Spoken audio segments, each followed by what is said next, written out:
Let's quickly run through setting the time on a Casio A158W. So to enter time setting mode, we're going to press mode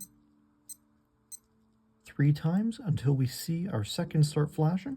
Now we can zero this with our lower right button, which is our start, stop, or 12, 24 hour.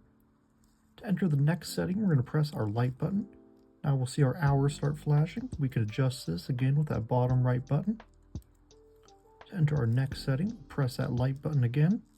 Now we can adjust our minute. For the next setting, we'll press light once more. Now we can set our month. Light again to set our day. And light once more to set the day of the week. Once we're done with all that, we'll simply press mode once more. And now our watch time will be set.